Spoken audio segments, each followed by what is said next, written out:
Dans le noir, plongé dans l'horreur.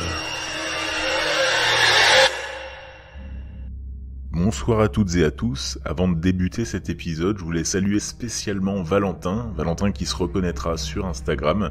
Valentin qui nous apprend qu'aujourd'hui, au moment même où cet épisode est publié, nous fêtons les tragiques 110 ans du naufrage du Titanic. Alors, désolé Valentin, je n'aurai pas un épisode dédié, mais je pense que tu vas quand même trembler en écoutant celui-là. Sur ce, je vous laisse vous installer confortablement dans votre camion ou votre lit, et je vous souhaite une bonne écoute dans le noir.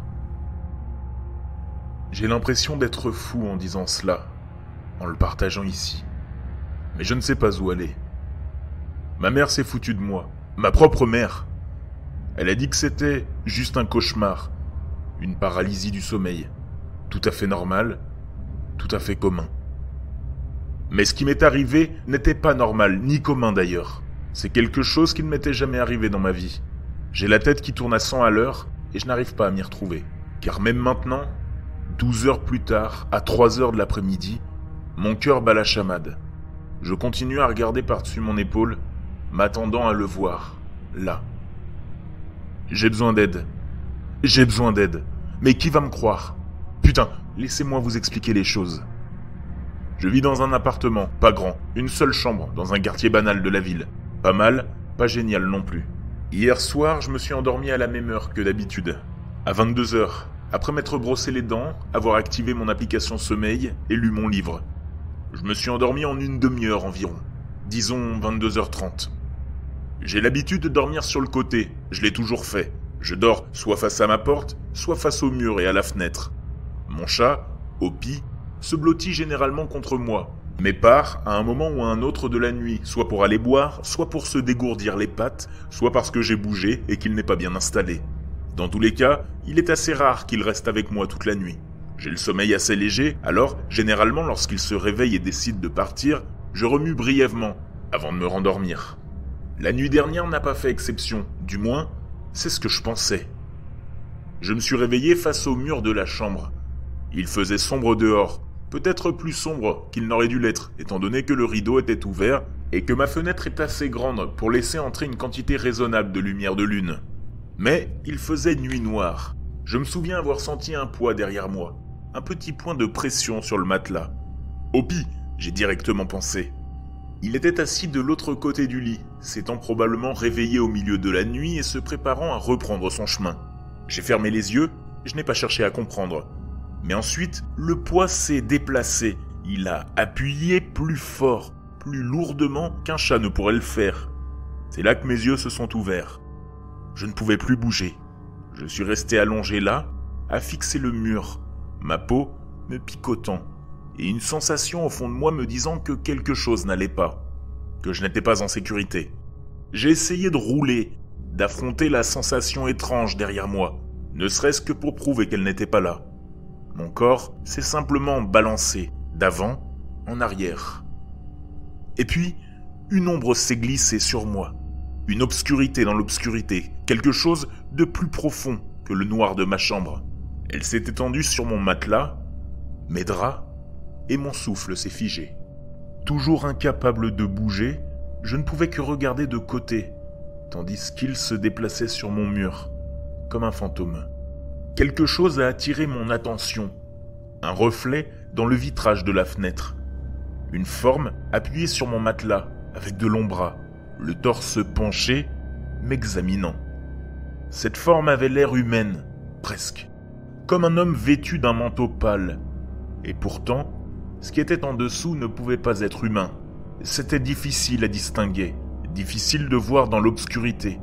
Mais l'homme, la créature, qui se tenait derrière moi, n'avait pas d'yeux. À la place de ses yeux, se trouvait une couronne d'épines, et derrière elle, deux profondes entrailles, rugueuses et saignantes, comme si elles avaient été taillées avec une pierre. Mais le pire de tout était son nez. Il n'en avait pas dans le sens humain du terme. À la place, un long museau dépassait de son visage, sans poils, comme celui d'un cochon, et mutilé. Son poids a bougé sur le matelas. La créature s'est déplacée vers mes jambes, mes pieds. Je ne pouvais plus la voir dans le reflet de la vitre, mais je pouvais la sentir, l'entendre. Ses narines étaient agitées par des bouffées d'air chaud, tandis qu'elle se déplaçait le long de mon corps. Il me sentait. Il a remonté jusqu'à ma gorge en prenant de courtes bouffées, puis il s'est arrêté. Mon cœur a frissonné dans ma cage thoracique quand j'ai entendu quelque chose se dérouler. Quelque chose de lourd et rance est tombé sur moi, et j'ai su que c'était la cape de cette chose. La cape pâle. Sauf que maintenant que j'étais en dessous, sentant sa texture contre ma joue, je savais que ce n'était pas du tissu. C'était de la chair. Une fois de plus, elle a pressé son museau contre mon cou, mais cette fois, j'ai senti ses mâchoires s'ouvrir. J'ai senti ses mâchoires s'enrouler autour de mon cou et ses dents racler ma peau. J'ai ouvert la bouche pour parler, pour crier, mais les mots ne sortaient pas. Tout ce que j'ai pu faire, c'est gémir bruyamment. Ses doigts, décrépits, se sont glissés dans mes cheveux, les ont attrapés et ont tiré ma tête en arrière. Ses mâchoires ont quitté mon cou et son museau a touché le coin de mes oreilles. Puis, il a parlé. Ou du moins, je pense qu'il l'a fait. Sa voix était un véritable désordre, comme des cordes vocales humaines séparées pièce par pièce et réarrangées en quelque chose de tordu. Pourtant, j'ai reconnu un mot. Mon nom. À ce moment-là, quelque chose m'a envahi. La panique. De la peur. Je ne sais pas ce que c'était, mais je me suis déchaîné. J'ai balancé mon corps d'avant en arrière, avec toutes mes forces, sachant que, si je ne brisais pas ce sort, j'allais mourir dans mon lit. Pendant tout ce temps, le monstre continuait à me parler de cette voix inintelligible, grattant mon cou avec ses dents, saisissant douloureusement mon crâne avec ses longs doigts. Les larmes me montaient aux yeux, tandis que je me balançais nerveusement. Je souhaitais briser cette paralysie. Et j'ai réussi. Mon corps a fait une embardée et j'ai basculé sur le côté. Ma voix s'est brisée alors que je me préparais à affronter ma propre mort. Mais il n'était pas là. L'obscurité de ma chambre m'a accueilli, calme et tranquille. Dans le coin de la pièce, mon ventilateur tournait en rond, mollement, soufflant de l'air sur un plancher de bois vide. Il n'y avait personne. Personne à part moi. Le cœur battant la chamade, je me suis assis. Mes yeux ont balayé la pièce 10 fois, puis je l'ai balayé 10 fois encore. J'ai regardé par la fenêtre de la chambre et j'ai vu mon balcon vide. La lune qui s'éloignait de derrière une multitude de nuages. « Calme-toi », me suis-je dit. « Calme-toi. » J'ai fait un exercice de respiration. Inspiration par le nez. Expiration par la bouche. Tout en me rappelant que j'étais trop vieux pour ce genre de cauchemar. Je me suis allongé dans mon lit. La nuit, il nous arrive si souvent d'avoir des moments comme ceux-là. Des moments où nous sommes à mi-chemin entre le monde des rêves et notre propre réalité, et où il devient difficile de discerner où finit un monde et où commence l'autre. C'est ce que j'ai ressenti à ce moment-là, ou du moins, je le croyais. Je pensais que c'était juste, comme ma mère l'a suggéré plus tard, un mauvais cas de paralysie du sommeil, une vive terreur nocturne. Puis, ma porte s'est ouverte en grinçant. J'ai regardé mon chat, Hopi, se glisser dans la pièce en grognant. Sa queue était droite, ses oreilles en arrière, et il m'a regardé en émettant un son qu'il n'avait jamais émis de sa vie. Un sifflement. Il sifflait et grognait à tour de rôle, faisant des allers-retours au centre de la chambre.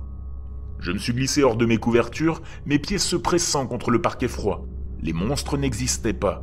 Hopi a probablement réagi à ma réaction excessive, et maintenant, il est mort de peur. Pauvre petit gars. Je me suis penché pour le ramasser, mais il s'est enfui. J'ai quitté la pièce en courant, confus, épuisé et émotionnellement vidé. J'ai abandonné et je me suis retourné vers mon lit. Quelque chose m'a regardé par la fenêtre. Pas de l'autre côté, mais de l'intérieur de la vitre. Un reflet. Un visage avec une couronne d'épines couvrant 2 yeux crevés. J'ai trébuché en arrière, la bouche sèche, avant de me retourner et de faire face à rien du tout. La même chambre vide que celle dans laquelle j'avais toujours été. Je me suis retourné vers la fenêtre et n'ai vu que mon propre reflet. Pas de monstre.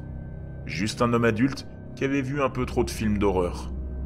Secouant la tête, j'ai décidé de dormir avec la lumière allumée, dans un ultime effort pour surmonter cette paranoïa enfantine. En me glissant dans mes couvertures, j'ai remarqué une notification audio sur mon téléphone. Mon application sommeil avait enregistré un extrait. Ce qui m'amène à maintenant. J'ai fait des cauchemars avant.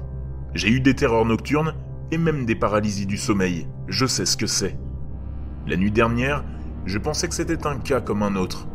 Mais après avoir écouté cet enregistrement, je ne pouvais plus fermer les yeux. Je suis resté éveillé toute la nuit, pelotonné avec mon chat dans le salon, les yeux rivés sur toutes les lumières allumées du studio. C'est comme ça que je sais que ma mère a tort. Vous voyez, le son que mon application sommeil a détecté n'était pas mon ronflement, c'était autre chose. Une voix, je pense. Je l'ai ajouté ici au cas où quelqu'un pourrait m'aider à y voir plus clair. Quoi que ce soit, ce n'est pas humain. Pour être honnête, je ne sais même pas s'il est prudent de l'écouter. Mais je sens qu'il y a un message à l'intérieur de l'audio. J'ai l'impression que cette créature essayait de me dire quelque chose. Et j'ai peur que rien de tout cela ne s'arrête avant que je ne l'entende.